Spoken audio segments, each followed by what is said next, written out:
I want to welcome you to the Pro Mindset Podcast. The Pro Mindset Podcast is all about diving into the headspace that results in championship performance.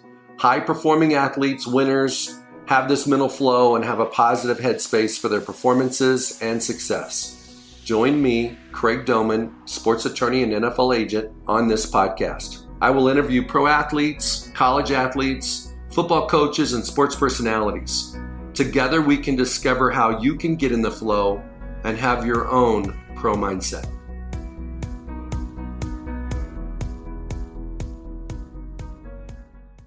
Our guest today is Mike Minner, head football coach at Campbell University. Mike, you've got a long track record of success in football. Superstar at Lawton High School in Lawton, Oklahoma. All-American, national champion at the University of Nebraska. Second-round draft pick for Carolina Panthers, 10, 11-year career in the NFL.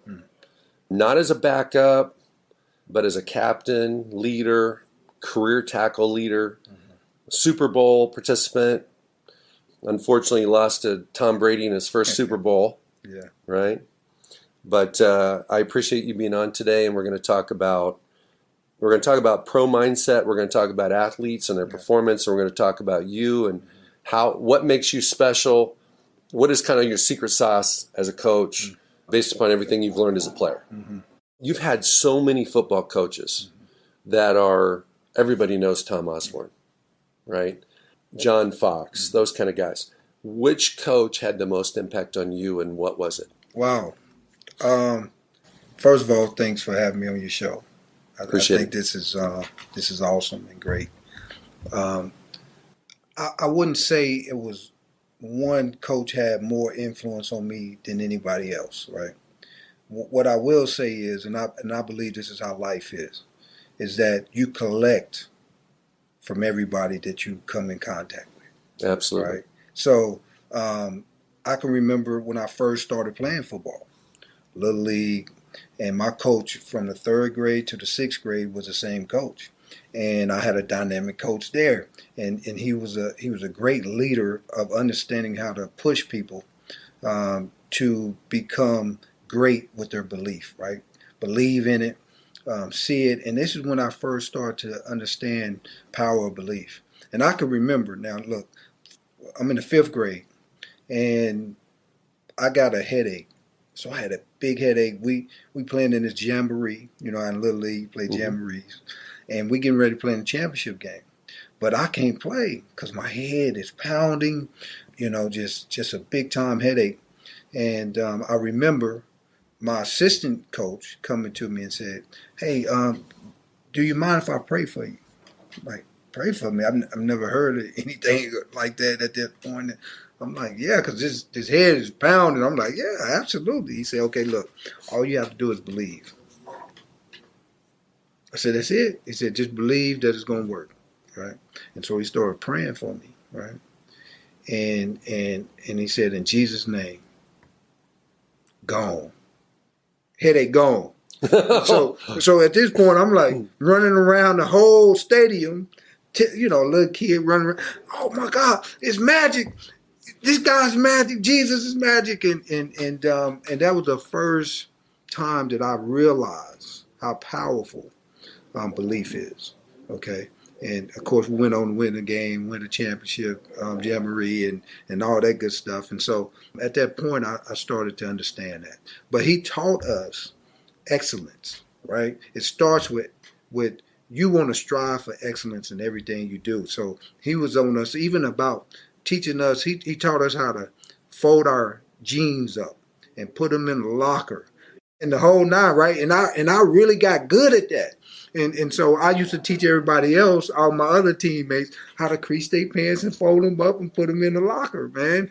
But he was the first one who taught me about excellence and striving for that and believing that you can do whatever you wanted to do. I remember him telling me, he said, look, you're going to the NFL. I was in the 3rd grade. Hey, you the greatest thing I ever seen. And I Cast just vision on you as a 3rd grader. I just started believing it. Yeah. And when I got on the football field, that's what I saw. I saw I was the best kid on the football field, right? And of course, we won championships every year. that I played.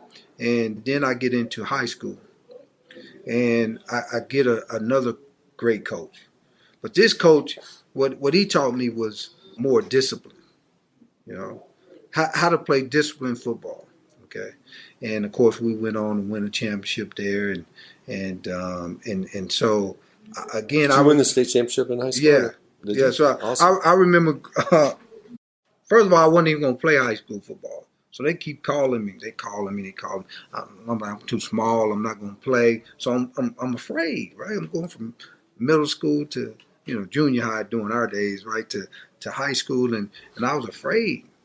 And they would call. My stepdad finally answered the phone. And he said, "Son, you're a football player," because I was telling him I'm a basketball player at the time because no contact. Absolutely. And so he tells me, "Look, get your butt up there." And so I go up there, and I remember the first practice.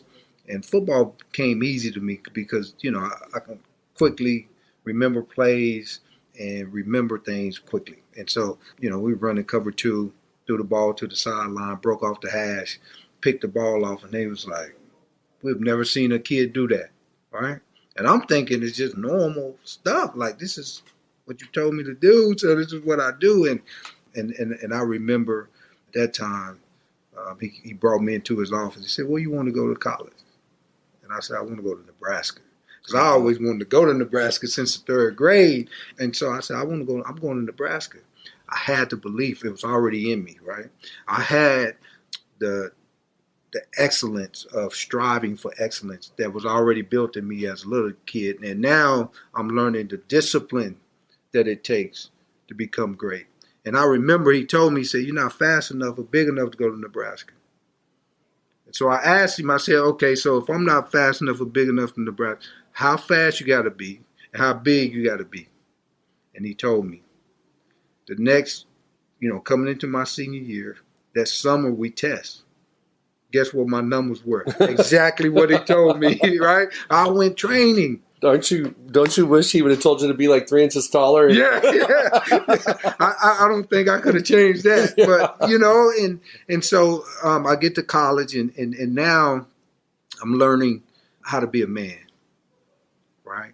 And I'm learning where that comes from, and I'm learning that comes from having a personal relationship with our Creator.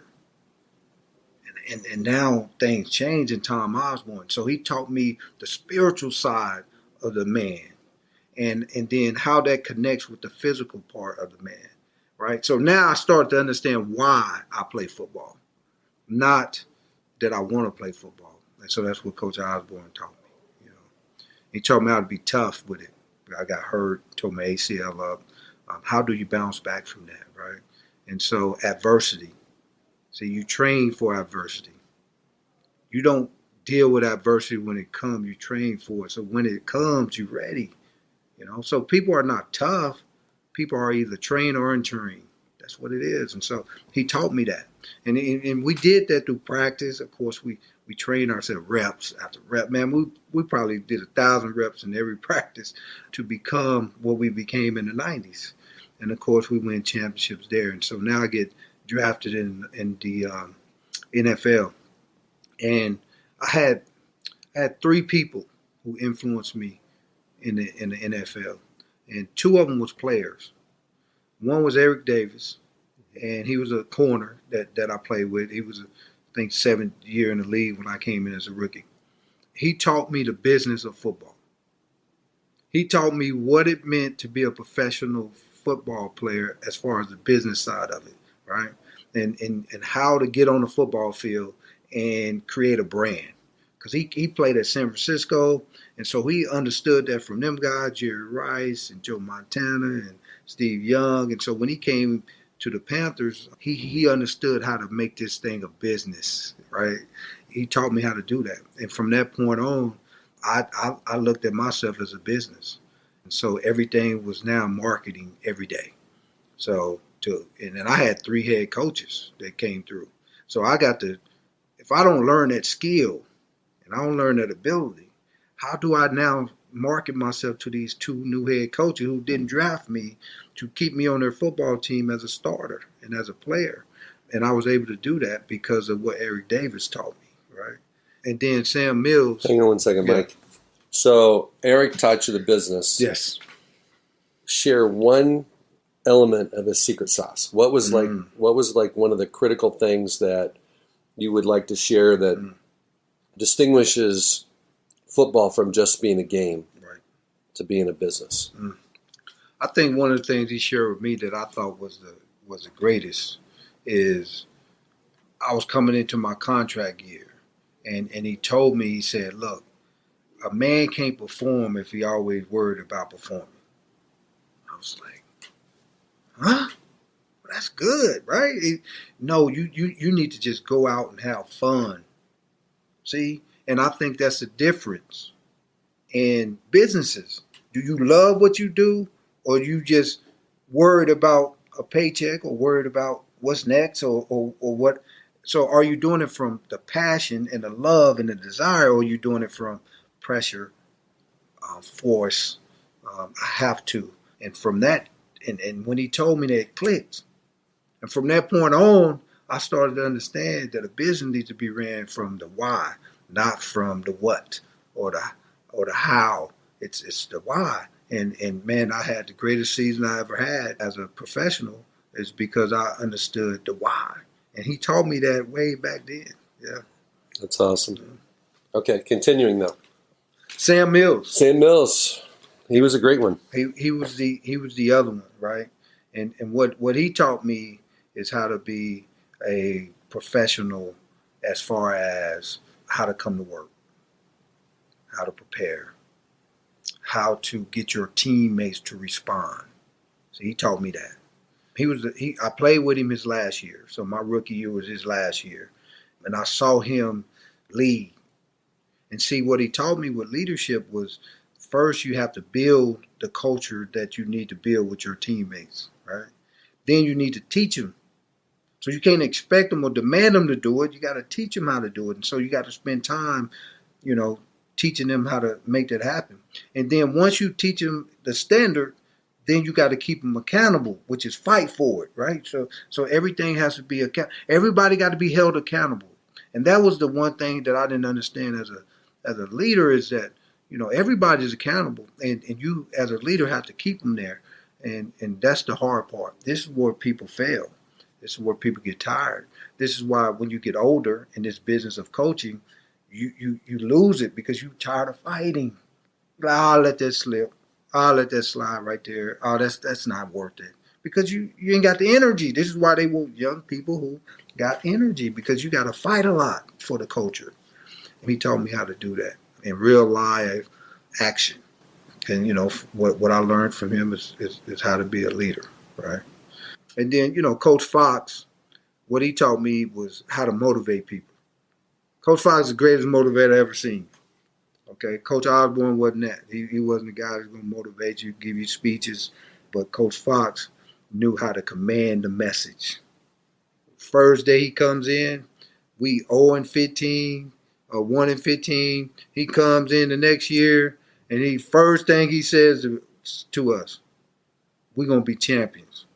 All right, let me see. He said, and let me tell you, anybody who loses 15 games in a row, don't have nothing to say about it. Oh, all right. Let me see, right? And then he just started letting us know what it took. Okay, what it took to be great. He said it's going to be the hardest training camp you ever seen, hardest training camp you ever been in, because that's what it's going to take for us to be champions. And of course, he come from the Steelers and the Giants, and so he already understood what it meant to go to that point. Went to a Super Bowl, and so he understood what it meant to lose that Super Bowl too. And so he told us, man, we're gonna build champions, and we went to work. Okay, but every day he had a message, man. And he started with which is what I use, is the pyramid of success, and he started with that. And he started teaching us the 15 blocks of what you need in John Wooden's pyramid of success. And so he'll go through the cornerstones, and then he'll go through the base of the foundation, and he'll go through all 15 blocks. And then we became, the pyramid. And that's what took us from 1-15 to the Super Bowl. All right? We embraced it. We bought into it. We embraced it, and we became that. That's awesome. And John Wooden, I had the good fortune to be with John Wooden up in Springfield, Massachusetts for a week during the McDonald's All-American High School basketball game several years ago. And I'm the one that picked him up at the airport. Just a humble, he's one of those men that you knew was special. Yeah. But for a champion to be, for champions, usually they learn from other champions. Yeah. Nobody reinvents the wheel. Now I want to plug a fantastic book co-authored by Gary Chapman, who is a New York Times bestseller with the book 5 Love Languages, and by one of my close friends, Clarence Schuler. Their book, Choose Greatness, dives into the 11 critical choices every young man makes and how these young men can make the right choices so they can get on the path to greatness. I have seen in my time many NFL players mess up their careers, lives, and marriages because they lacked guidance when they were younger. I wish I could have given them this book because after reading it, I have no doubt it would have helped them avoid their pains and given them a GPS path to greatness. You have an opportunity to help the teens in your life choose greatness. You can pick up a copy of Choose Greatness by Gary Chapman and Clarence Schuler at Amazon.com.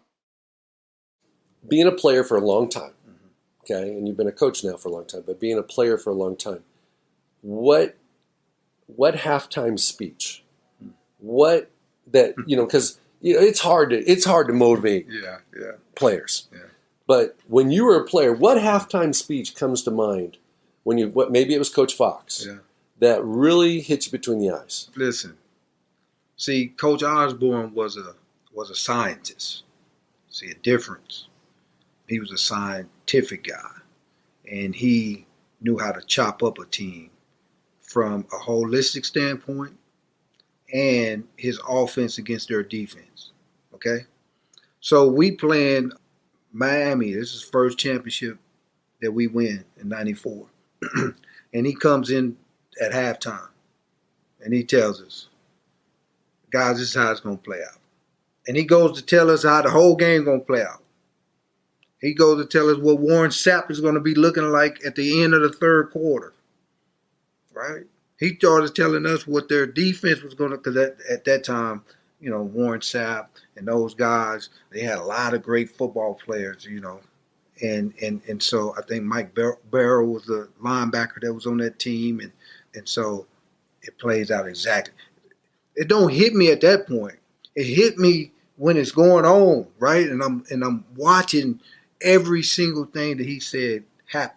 So at that point, I think the man is God. I mean, who else knows that type of stuff, right? And it's because he done seen so many games. He done broke down so much film. And it really was a scientific approach to what we did. And so it wasn't, and he wasn't yelling. He wasn't screaming. Just talking about like we are, man. And it was just like, look, matter of factly, this is what's going to happen. Like, okay. And then it started happening. What is that going to do to us, right? That's going to make us start to believe more, and it's really happening, right? And so then our confidence get bigger, and that's what happened because we won the game in the fourth quarter because we started believing that everything he said was going to happen, and it happened just like he said it was, and then we started hitting them up the gut with the. We was basically doing a fullback trap, and that's when Corey Sessinger scored 2 touchdowns in the fourth quarter because we already knew they was tired, they weren't going to be in the right spots, and they were going to be running out there trying to stop Tommy Frazier on the option, and we are going to be hitting them up the gut. And he told us that, and it happened. That is awesome. Yeah. How often do you cast that kind of vision for your team? See, because I learned that skill from Coach Osborne. That's what I do. I paint the picture for my guys before the game. Right? So do you have yourself winning every game? No, I don't.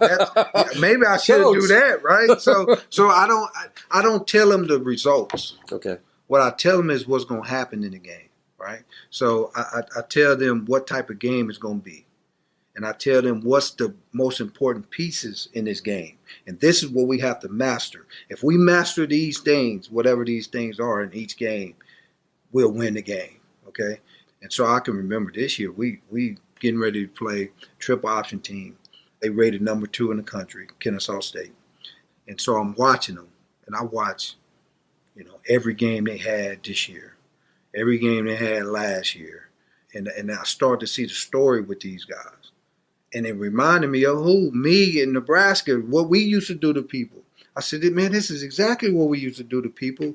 And I said, what's going to be important is the last 5 minutes in the second quarter. Because normally what they would do, this type of team, is they would take the ball in the second half, right? But they would get the ball with 5 minutes to go in the second quarter and drive the ball and use up all the time and then score. Or the other offense would get the ball. They would stop them and they would punt it to them, okay? And they would have about 3 minutes to go, and they would hit them with big plays, and they would score at the end of the half, get the ball back, score again, and then now all of a sudden it's a 14-point deal, and your offense have not been on the field for the last, hour. Right. So you cold, you have no rhythm, and they take you apart from that point. So I said, guys, look, offense, don't worry about nothing else. So it's going to come down to 2 things. It's going to come down to third downs, because they're going to get you in third downs. You got to convert them, okay? I said the other thing is that I should say 3 things. It's the last 5 minutes. Guys, we're going to get the ball. I don't know. It's going to be somewhere around 5 or 4 minutes. We're going to get the ball. We cannot give them the ball back. So we practice that Monday, Tuesday, Wednesday, Thursday. This is how we're going to drive the ball. These are the plays that we're going to run and blah, blah, blah, right? And, sometimes coaches and players like, I don't know, right? Right. Let's see, right? See what coach is smoking this week. Let's see what he's smoking this week. And, yeah. And then I told my defense, I said, what we have to do is just stop them the first 2 times they get the ball. Because if we stop them the first 2 times they get the ball, that means we done got the ball 3 times. We get the ball first. Okay? They're going to give us the ball first. So that means if we can score, guys, within those 3 times, 2 times, a field goal, touchdown, 2 touchdowns, whatever, just 2 for 3, we got to just do that. Then when we get that ball to back 5 minutes left to go, what will happen is, because they'll score that 3rd time. They're going to score. Look, I don't care how great you are. They're going to score that 3rd series that they get the ball. Okay. And I said, but we up 10-7, right? Yes. And learning that skill from Tom Osborne. Absolutely. And using that skill and giving you an example of me doing that. So anyway, we get in the game. So it's live now, right? We get the ball. We don't score. All right, well, we got 3 opportunities. Remember? I got 2 more to go. Yeah, so we good. So we punt the ball to them. We stop them, which is what the defense is supposed to do 2 times, right? Okay, so we get the ball back. We break a long run. We get into what I call the goal zone, which is, from the plus 40 to field goal range, wherever your kicker can kick. And so we get to that area. It's a big area. You got to make plays in this area, right? So, and you should know what you're running in this area. And it's 3rd and 8.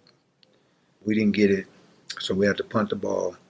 They get the ball inside the 10, and it's the 2nd time now. So defense job is to not let them score in the first 2 drives, and then the other thing is don't let them get big plays.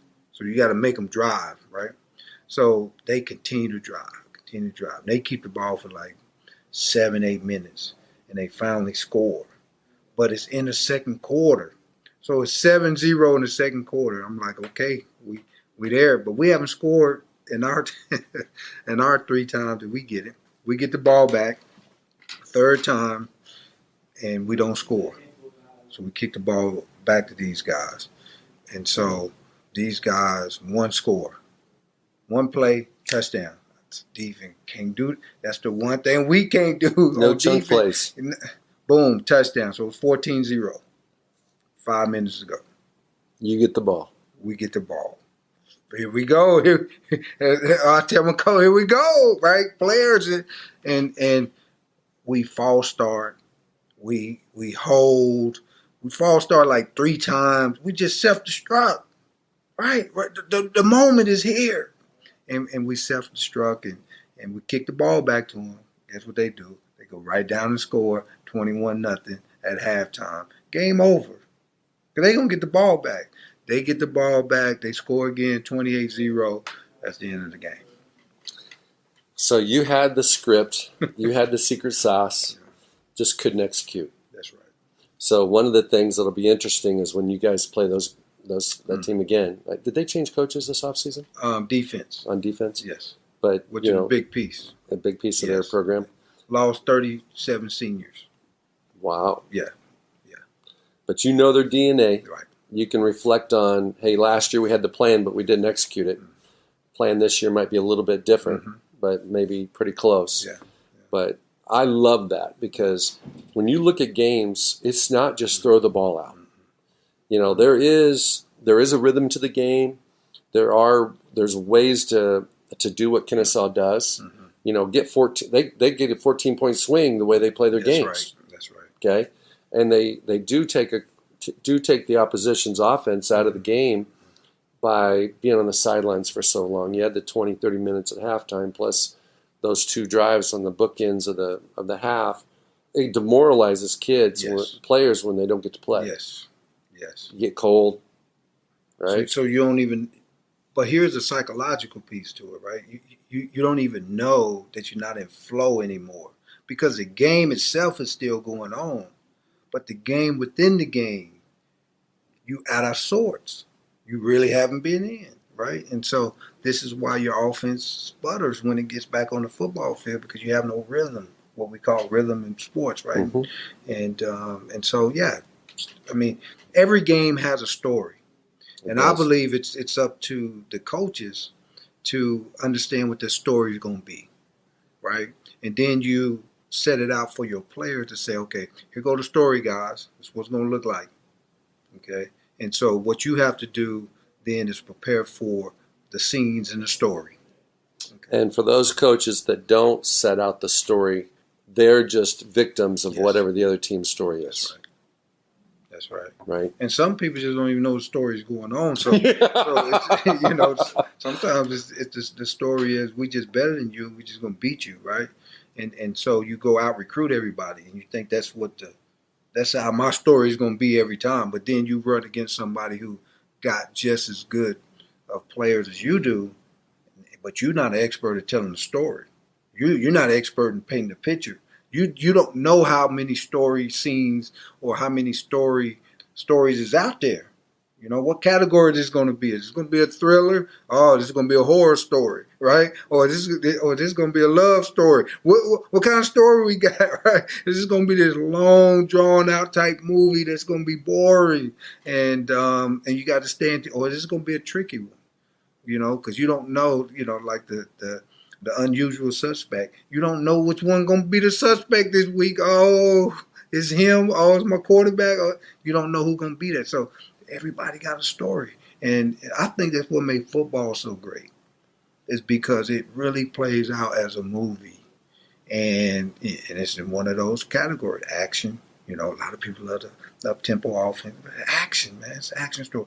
So you want to go to a movie flick that like action?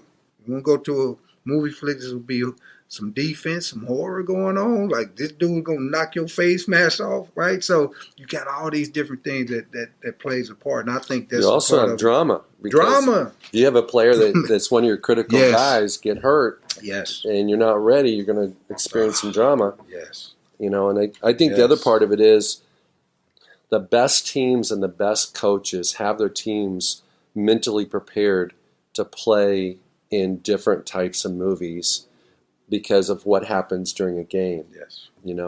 And, sometimes just, hey, you get bad weather. Yes. And it's not going to be a 65 to 58 game. It's going to be a 9-6 game. Okay, Mike, moving to, I knew you when you were playing. I watched you in college, worked with you during your career in the league. I remember having conversations with you about how awesome of a football coach you would be. Yeah. And initially, you wanted to get away from football and do business. Yes. So then you got back into football Yeah. and just started winning state championships at the high school level.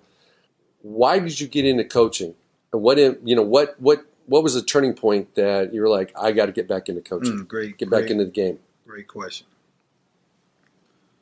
My kids was, I was doing little leagues because my boys was playing. And Sure. So I was coaching their little league teams and then coaching them in basketball too. So I did both. I did the football and the basketball, coaching of my kids. And on the basketball team, it was a young man that played with my boys. And me and his dad got close. And he became the head master, or I should say the athletic director at a high school. And he wanted me to come in and help him build his football program because he knew I had a little league, and it was like, we can tie this together. I can be the feeding system to your high school, and it was a private school, so you can do something like that, and so it wasn't about district or anything like that, and so I said, man, that'd be fun. That'd be fun. Yeah, let's do that. So I'm still not thinking about coaching it, and so when I get there, the coach didn't like that too much. The head coach at the high school. Mm. Well, I know what I'm doing. Why I need him to come in here and tell me how to build my football program? I get it, right? But we was looking from a bigger global sense of, you bring the NFL, connect that to it, the celebrity piece to it, and then you be this football program become the program that everybody send their kids to, right? So all these NFL guys that move in, all these NBA players that move in, their kids go to my school, right? Yeah, absolutely. And so this is what we was trying to get done, and so the head coach resigned at the end of the year. So we don't even have a coach. And we got this great plan with no coach. and so I said, I'll take it. And so I took the job in June. And I didn't know nothing about high school football, right? I've been playing in the National Football League for a decade. I have absolutely no clue of what the zone read is. I don't have no clue of the formations, who important in high school football. I have no clue of that, right? And so I went to study. So I studied spread football from June to July, because training camp starts in August. And I didn't want to change anything with the kids. I wanted them to run the same offense, and they was a spread offense at the time. And I wanted them to run the same defense. Well, defense was pretty easy because that's what I played, and so I didn't have to study that. I mean, I know the different defenses. I just needed to know what was effective in high school football. Absolutely. What is everybody doing from that standpoint, right? And so I studied spread football. I bought every book. I listened to every podcast and every person that ever. I bought every video. I mean, it was just all that, right? And so all of a sudden, we get into the season, right? Man, we blow out the first team. Okay. And then the second game, first game, okay, we get blowed out. That's what happened. Yeah, that first game we get blowed out. So we go up in the mountains in North Carolina. First game, first high school game, and I'm like, I got to just see what's gonna happen. And I had an offensive coordinator, had a defensive coordinator, because that's how you're supposed to do it, right? That's what everybody. So I have this, and we get in the game, and we getting killed. I'm like, what's going on, man? Like, we can't move the ball, we can't stop them, and so I got upset. So I took the play calling from everybody. In the middle of the game. It was fourth quarter at the time that I did it. I said, man, I'm tired of seeing this. I'm calling every play. And so I went to calling every play, and we come back. And we make it respectable. We lose by 7 points, but at the time we was getting blown out. And so all of a sudden we coming back, and that's when it hit me. Oh, I'm a coach. You're a coach. I'm a coach. Because before that I was just kind of being, the guy who was, kind of running the show, put the program together. But I'm going to let these dads over here coach the game. And I'm not going to really get involved in that piece. Competitive juices came out. Oh, it was over. Craig, it was like I was in the Super Bowl again. It was like, no, let's do this, and this is how we doing it, and let's go. And so I watched the film. I took the film home, and I watched the film for like 2 days. I did not come out of my office for 2 days. I'm just watching the same game over and over and over. Because what I do know is that if I watch something long enough, I'm going to find the system and how it works. And I'm going to find the script and the movie and how it goes together, because that's how I was as a player, which is why I was able to play the way I played. And so it hit me. I said the edge of the offense is where you win in high school football. So instead of having spread where you got 4 receivers spread it out everywhere, I'm going to put the biggest dude on the edge, and he's going to be my tight end, and he's going to set the edge for me, and that's going to be the key to my offense. Never lost again. Are you enjoying the podcast interviews we do here at Pro Mindset? Then head on over to Bob Rourke's Business Leaders Podcast at businessleaderspodcast.com to hear more interviews like ours, as Bob meets with business leaders from across Colorado to uncover their secrets to success. You'll learn about success in a variety of industries. His podcast will inspire, motivate, and introduce you to the tools and disciplines of elite business leaders. Guests enjoy being on the show because it's informal, wide-ranging, friendly, and candid. Listen, learn, and succeed. So you won the state a couple times? Yes. Wow. Yeah. Wow. Well, let's shift gears for a moment and let's kind of look at the guys you have in the locker room. Yeah.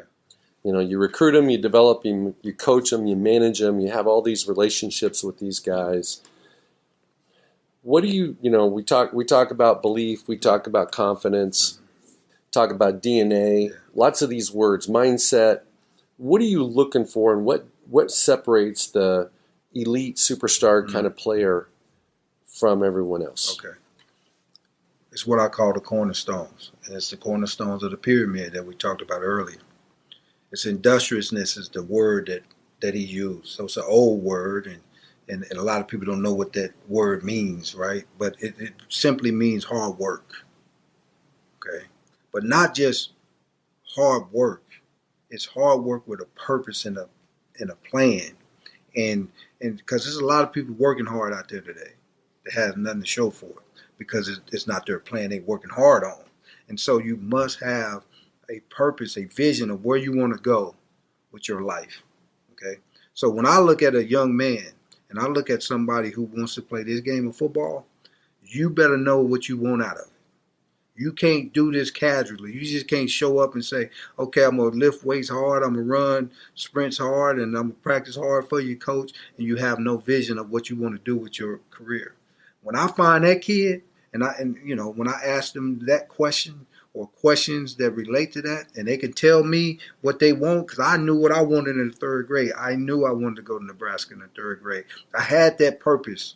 So when I was working hard, it wasn't just working hard, right? It's working hard because I know I want to go to Nebraska. And so everything was lined up to that. And so, that's the first thing I look at. Here's the second thing I look at, the other cornerstone, is enthusiasm. Will you do anything for the game, right? That's legal.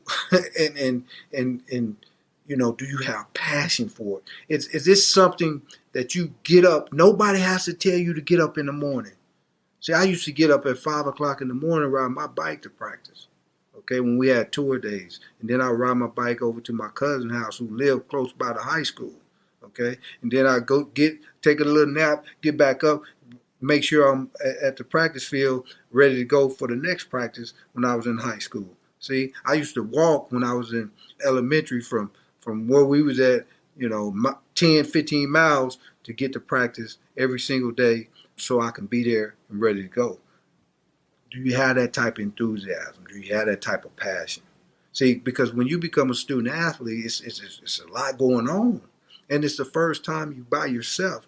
Do you have what it takes to get up every morning to go dominate the day, because you know that academics, you know that community work, you know that lifting weights and the physical piece of what we do, you know that watching film, you know that all leads to your purpose, whatever that purpose is, going to the National Football League. If that's what it is, then that's what everything is leading to.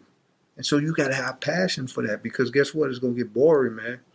It's going to get hard. It's going to get mundane. It's going to get repetitive.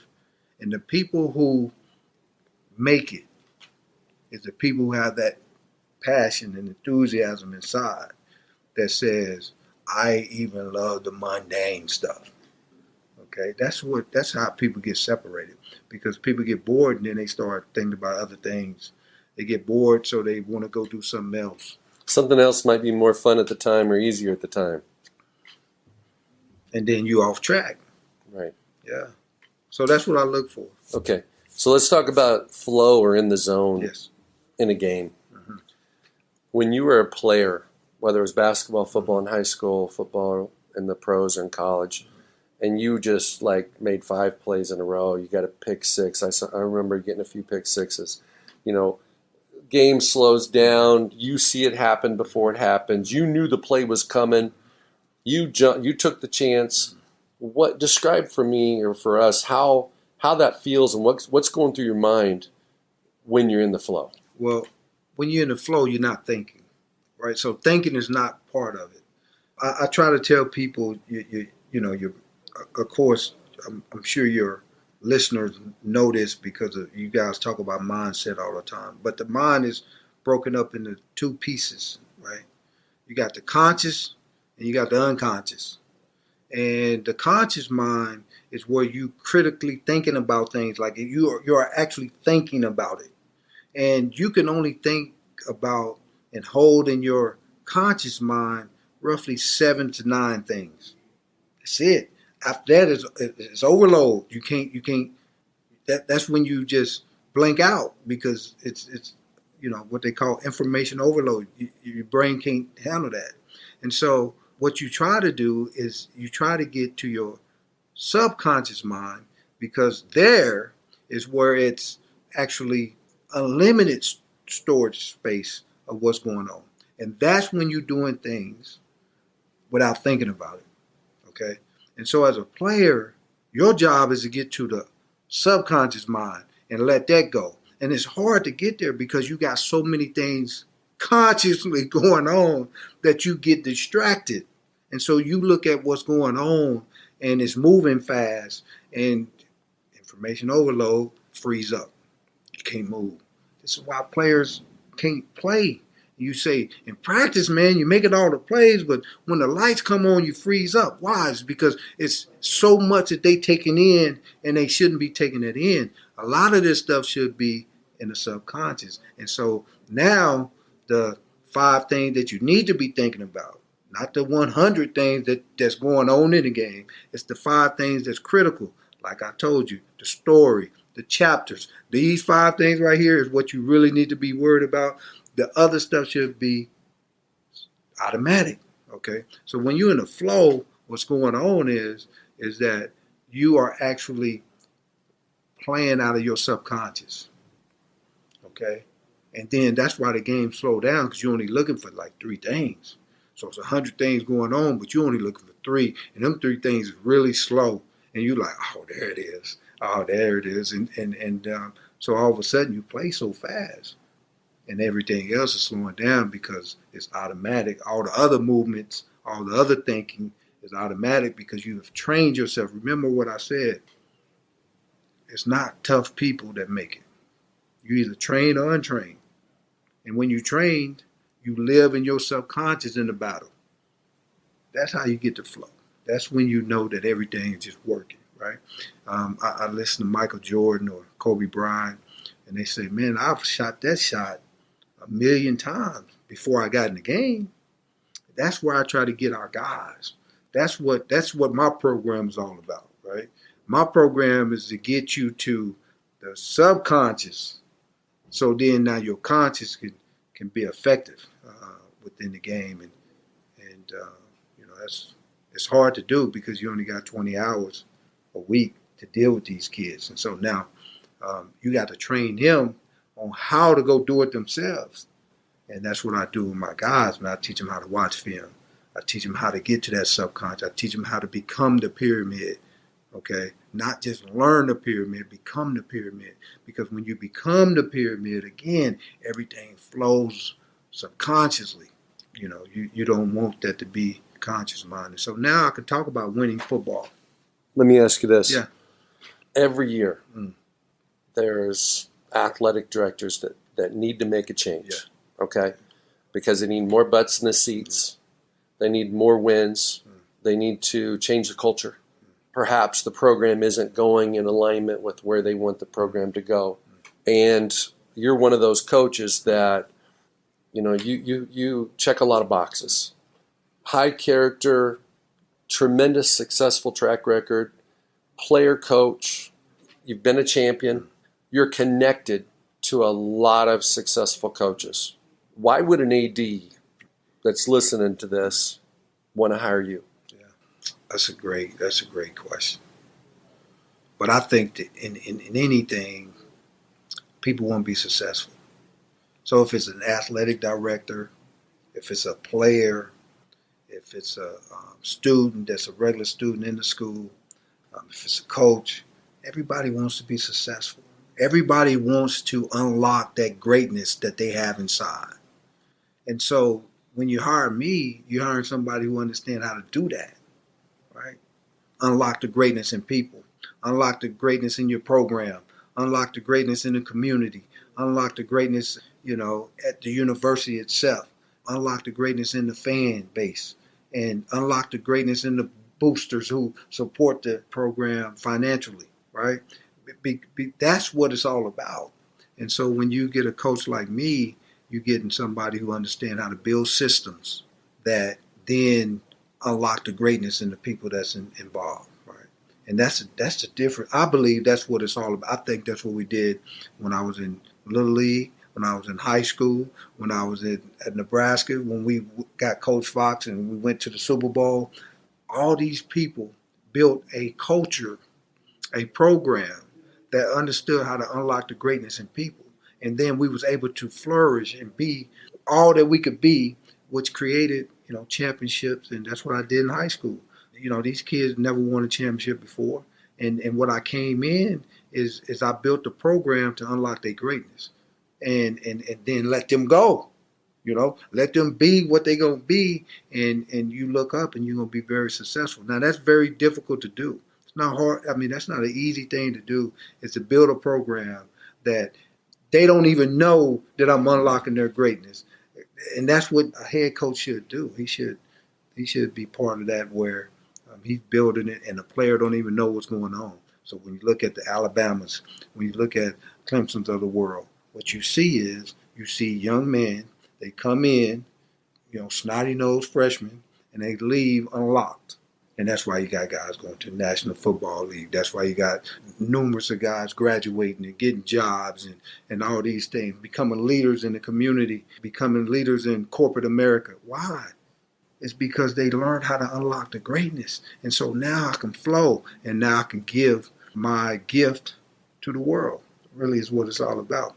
And so, as an athletic director, that's what you should be striving to do is to win championship. And the way you win championship is you unlock the greatness in people, because it's all about people.